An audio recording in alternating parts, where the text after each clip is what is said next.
Shalom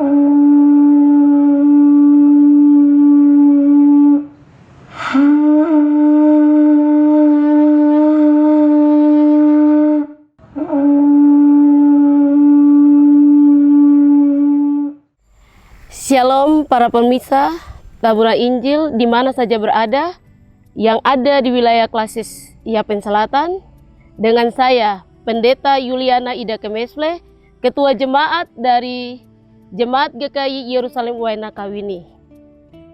Saat ini saya akan membawakan bagian firman Tuhan yang menjadi perenungan bagi kita semua, yang terambil dari Kitab Perjanjian Baru, yaitu Kitab Surat Rasul Yohanes, 1 Yohanes pasal 4, ayat 7 hingga ayat yang ke-21.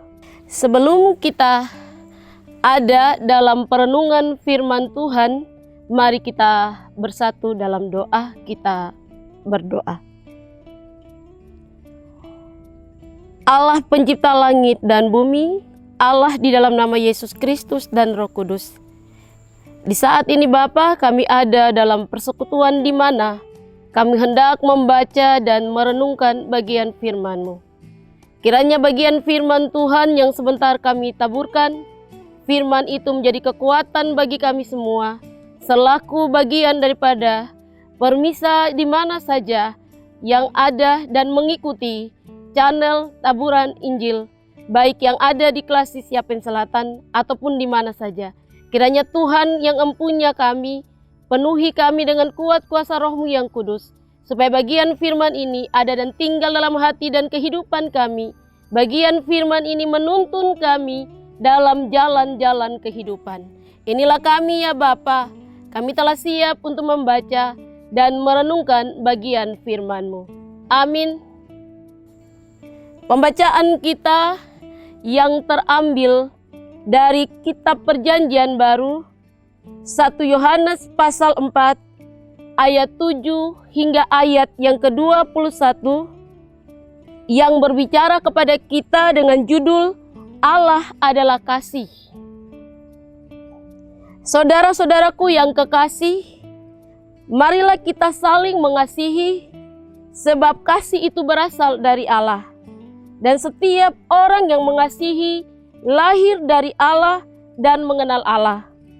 Barang siapa tidak mengasihi, ia tidak mengenal Allah, sebab Allah adalah kasih. Dalam hal inilah kasih Allah dinyatakan di tengah-tengah kita, yaitu bahwa Allah telah mengutus anaknya yang tunggal ke dalam dunia, supaya kita hidup olehnya. Inilah kasih itu, bukan kita yang telah mengasihi Allah, tetapi Allah yang telah mengasihi kita dan yang telah mengutus anaknya sebagai pendamaian bagi dosa-dosa kita. Saudara-saudaraku yang kekasih, jikalau Allah sedemikian mengasihi kita, maka haruslah kita juga saling mengasihi. Tidak ada seorang pun yang pernah melihat Allah. Jika kita saling mengasihi, Allah tetap di dalam kita dan kasih-Nya sempurna di dalam kita. Demikianlah kita ketahui bahwa kita tetap berada di dalam Allah dan Dia di dalam kita. Ia telah mengaruniakan kita mendapat bagian dalam Roh-Nya. Kami telah melihat dan bersaksi bahwa Bapa telah mengutus anaknya menjadi juru selamat dunia. Barang siapa mengasihiku bahwa Yesus adalah anak Allah, Allah tetap berada di dalam Dia dan Dia di dalam Allah. Kita telah mengenal dan telah percayakan kasih Allah kepada kita. Allah adalah kasih, dan barang siapa tetap berada di dalam kasih, ia tetap berada di dalam Allah dan Allah di dalam Dia.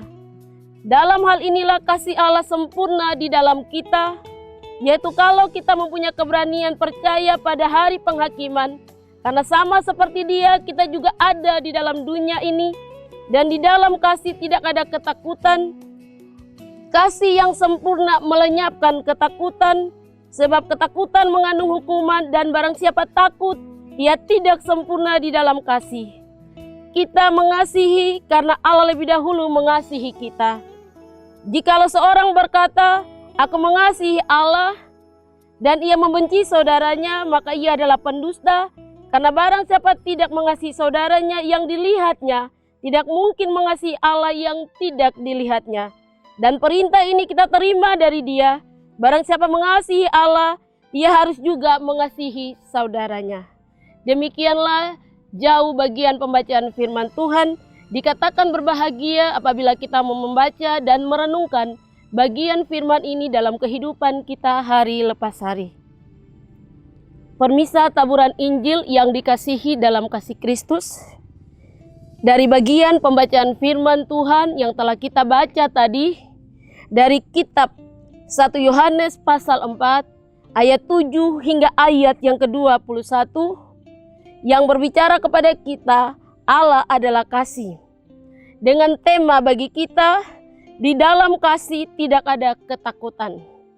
Yang menjadi nats pembacaan bagi kita terambil pada ayat yang ke-18. Di dalam kasih tidak ada ketakutan, kasih yang sempurna melenyapkan ketakutan, sebab ketakutan mengandung hukuman, dan barang siapa takut ia tidak sempurna di dalam kasih. Pemirsa yang dikasihi dalam kasih Kristus, kalau kita membaca surat 1 Yohanes dari pasal 1 hingga pasal yang ke-5, bagian ini berbicara tentang kasih, yaitu kasih terhadap Allah dan kasih kepada manusia. Sehingga kita dapati dalam pasal 4 ayat 7 hingga ayat yang ke-21 dengan judul yang mengatakan Allah adalah kasih, yang dijabarkan dalam ayat 7 hingga pada ayat yang ke-21, yaitu kasih kepada Allah dan kasih kepada manusia telah dinyatakan oleh Allah kepada kita. Ayat 7 berkata, saudara-saudaraku yang kekasih, marilah kita saling mengasihi. Kasih itu berasal dari Allah. Kata kasih itu berasal dari Allah mau memberikan pengertian kepada kita semua bahwa kasih itu sudah ada sebelum dunia dan segalanya. Atau kasih itu sudah ada sebelum dunia diciptakannya. Dan kasih itu dinyatakan lagi lewat karya ciptaan Allah, yaitu dapat kita ikuti dalam perjanjian lama. Bahkan Allah telah menyiapkan segala sesuatu yang sempurna bagi manusia. Bahkan Allah memberikan mandat bagi manusia untuk bertanggung jawab bagi ciptaan Allah yang lain.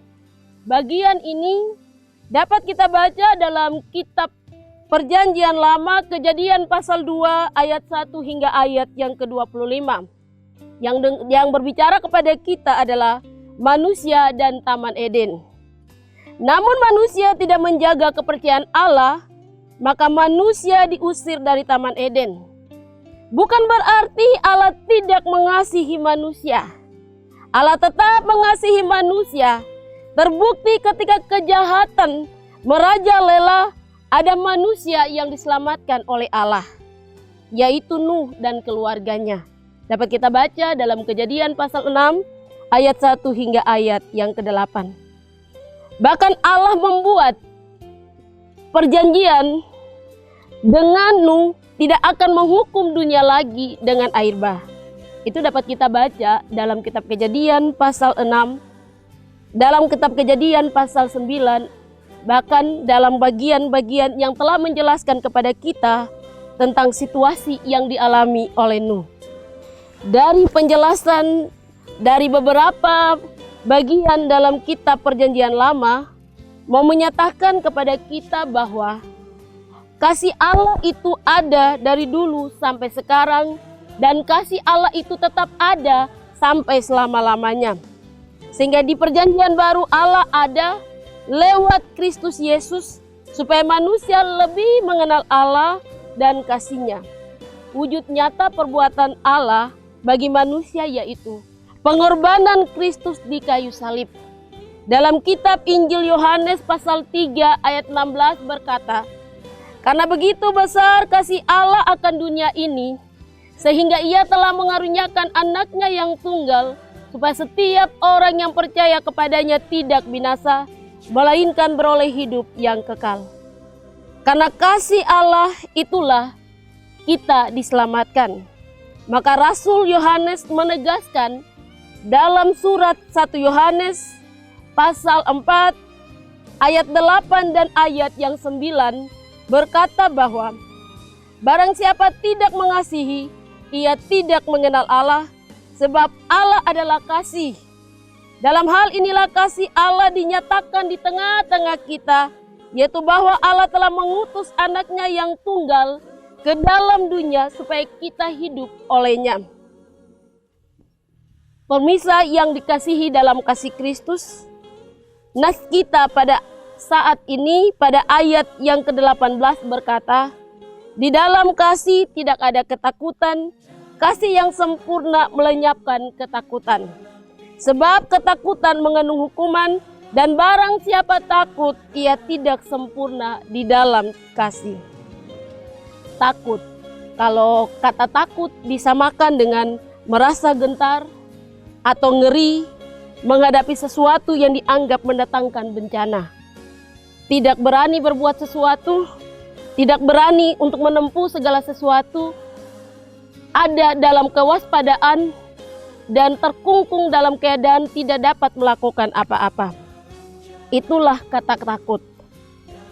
Dari dalam bagian pembacaan ini, kalau kita ikuti terutama pada nasnya, mau berkata kepada kita bahwa kalau rasa takut ini ada dalam diri kita masing-masing, maka kita tidak sempurna dalam kasih. Karena salah satu taktik iblis yaitu rasa takut yang berlebihan. Seperti yang telah didefinisikan tadi atau yang telah disampaikan tadi kepada kita, yaitu takut menghadapi sesuatu yang mendatangkan bencana dalam hidup. Pembacaan ini mengarahkan kita untuk tidak takut yang berlebihan. Karena takut yang berlebihan akan membawa kita pada kecelakaan. Tema kita berkata, di dalam kasih tidak ada ketakutan. Kata kasih adalah bagian daripada perasaan, sayang, suka, cinta, dan lain sebagainya. Takut sebagaimana telah disampaikan tadi, itu berarti di dalam kehidupan kita, kalau kita ada rasa kasih yang luar biasa kepada Tuhan, atau rasa kasih yang luar biasa kepada Allah, maka di dalam kasih, di dalam sayang, di dalam suka, di dalam cinta Tuhan, tidak ada ketakutan. Tidak ada rasa gentar, tidak ada ngeri dan sebagainya. Kasih itu bagian dari buah-buah roh.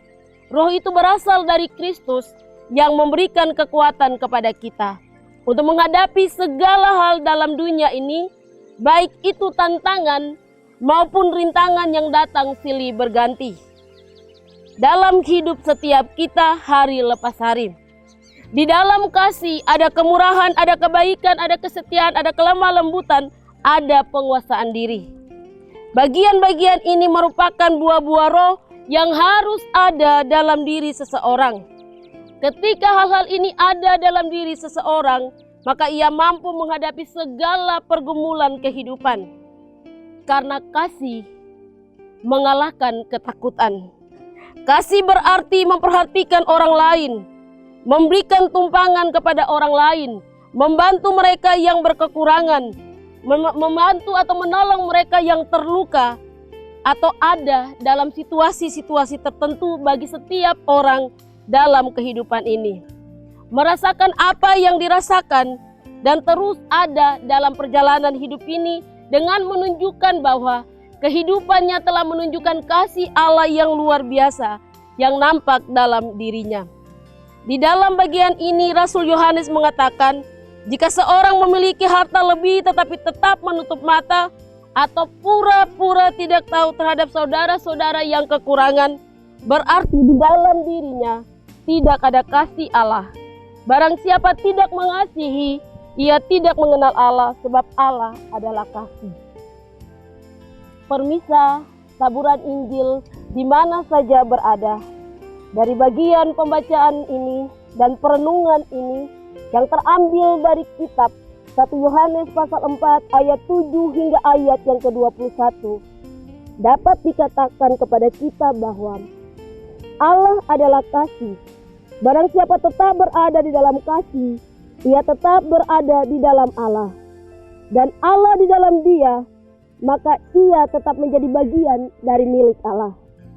Jawab Yesus kepadanya, "Kasihilah Tuhan Allahmu dengan segenap hatimu, dan dengan segenap jiwamu, dan dengan segenap akal budimu. Itulah hukum yang terutama dan yang pertama. Dan hukum yang kedua yang sama dengan itu ialah, kasihilah sesamamu manusia seperti dirimu sendiri." Kiranya Tuhan memberkati kita semua. Amin.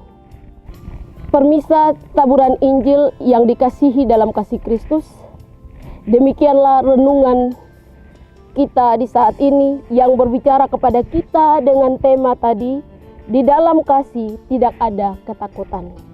Kita akan masuk dalam doa. Mari kita berdoa. Kami mengucap syukur kepadamu ya Bapa di dalam kerajaan surga, untuk kasih dan setia berkat dan rahmat-Mu yang dinyatakan kepada kami. Kami ada sampai pada saat ini itu bukan karena kuat dan mampunya kami, tapi karena Tuhan ada bersama dengan kami. Bapa di dalam kerajaan surga, bagian firman-Mu telah kami sampaikan tadi. Kiranya firman ini menjadi kekuatan bagi para permisa taburan Injil di mana saja. Kiranya firman ini juga menjadi nats pembimbing bagi setiap mereka di dalam perjalanan kehidupan. Karena kasih menutupi segala hal. Arahkan kehidupan kami, ajar kami ya Bapa, untuk tetap mengasihi. Baik dalam keadaan apapun, kami tetap ada di dalam kasih Tuhan. Ketika kami mau melakukan kasih, itu berarti kami bagian daripada anak-anak-Mu. Kiranya firman ini terus ada dan menggema dalam kehidupan kami semua, di hari ini, besok, dan seterusnya. Amin. Shalom para permisa taburan Injil di mana saja berada. Saya, Pendeta Yuliana Ida Kemesle, Ketua Jemaat GKI Yerusalem Wanakawini, telah menyampaikan beberapa bagian dalam perenungan. Kiranya firman ini menjadi kekuatan dan dasar pijakan bagi kita dalam melangkah di hari-hari kehidupan. Shalom.